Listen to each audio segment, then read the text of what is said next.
ಇನ್ನು ಈ ಹೃದಯಾಘಾತಕ್ಕೆ ಅಧಿಸೂಚಿತ ಕಾಯಿಲೆಯ ಪಟ್ಟಿಯನ್ನ ಮಾಡಲಾಗಿದೆ. ಹಾಗಾದ್ರೆ ಅಧಿಸೂಚಿತ ಕಾಯಿಲೆ ಅಂದ್ರೆ ಏನು ತಿಳಿದುಕೊಳ್ತಾ ಹೋಗೋಣ. Breaking news. ಹೃದಯಾಘಾತಕ್ಕೆ ಅಧಿಸೂಚಿತ ಕಾಯಿಲೆಯ ಪಟ್ಟಿಯಾಗಿದೆ, ಅಂದ್ರೆ ಕಾಯಿಲೆಯ ಪಟ್ಟಿ ಮಾಡಲಾಗಿದೆ. ಹಾಗಾದ್ರೆ ಅಧಿಸೂಚಿತ ಕಾಯಿಲೆ ಅಂದ್ರೆ ಏನು?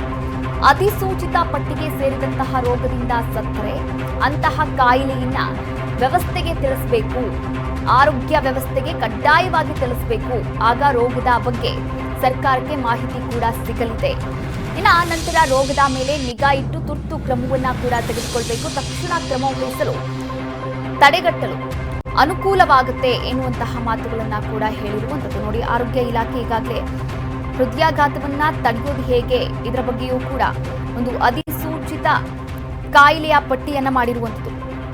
ಹಾಗಾದ್ರೆ ಅಧಿಸೂಚಿತ ಕಾಯಿಲೆ ಅಂದ್ರೆ ಏನು, ಇದ್ರ ಬಗ್ಗೆಯೂ ಕೂಡ ನಾವು ತಿಳಿದುಕೊಳ್ಬೇಕಾಗತ್ತೆ.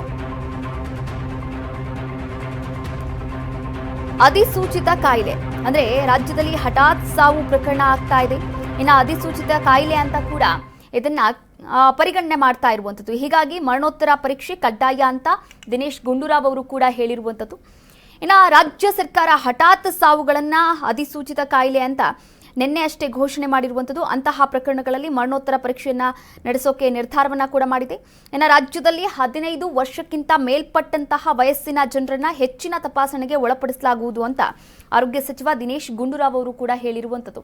ಅಂದ್ರೆ ನೋಡಿ, ಶಾಲಾ ಹಂತದಲ್ಲೇ ಹೃದಯದ ತಪಾಸಣೆಯನ್ನ ಆಗಬೇಕು. ಹಾಗೆ ಶಾಲಾ ಮಕ್ಕಳ ಜೊತೆಗೆ ಪ್ರತಿಯೊಬ್ಬರ ಒಂದು ಹಾರ್ಟ್ ತಪಾಸಣೆ ಕೂಡ ಆಗಬೇಕು ಎನ್ನುವಂತಹ ನಿಟ್ಟಿನಲ್ಲಿ ಈಗಾಗಲೇ ದಿನೇಶ್ ಗುಂಡೂರಾವ್ ಅವರು ಸೂಚನೆಯನ್ನ ಕೂಡ ನೀಡಿದ್ದಾರೆ ಆರೋಗ್ಯಾಧಿಕಾರಿಗಳಿಗೆ. ಪ್ರಮುಖವಾಗಿ ನಾವಿಲ್ಲಿ ಗಮನಿಸ್ತಾ ಹೋಗೋದಾದ್ರೆ, ಹಾಸನ ಜಿಲ್ಲೆಯಲ್ಲಿ ಹೃದಯಾಘಾತದಿಂದ ಸರಣಿ ಸಾವು ಹಿನ್ನೆಲೆಯಲ್ಲಿ ಸುದ್ದಿಗೋಷ್ಠಿಯಲ್ಲಿ ಇದನ್ನೇ ಉದ್ದೇಶಿಸಿ ಮಾತನಾಡಿದ್ರು. ರಾಜ್ಯದ್ದು ಒಂದು ಕಡೆಯಾದ್ರೆ ಬರೀ ಹಾಸನದ್ದೇ ಮತ್ತೊಂದು ಕಡೆ ಅಂತಾನೆ ಹೇಳ್ಬೋದು. ಹಾಸನದಲ್ಲಿ ಪ್ರಮುಖವಾಗಿ ಈಗಾಗಲೇ ಹಾಸನ ಒಂದರಲ್ಲೇ 38 ಸಾವಾಗಿರುವಂಥದ್ದು. ಹೀಗಾಗಿ ಹಾಸನ ಜಿಲ್ಲೆಯನ್ನ ಉದ್ದೇಶಿಸಿ ಮಾತನಾಡಿದ್ರು. ಇನ್ನು ಹೃದಯಾಘಾತದಿಂದ ಮೃತಪಟ್ಟವರ ಮರಣೋತ್ತರ ಪರೀಕ್ಷೆ ಕಡ್ಡಾಯಗೊಳಿಸಲಾಗಿದೆ ಅಂತ ಕೂಡ ಹೇಳಿರುವಂಥದ್ದು.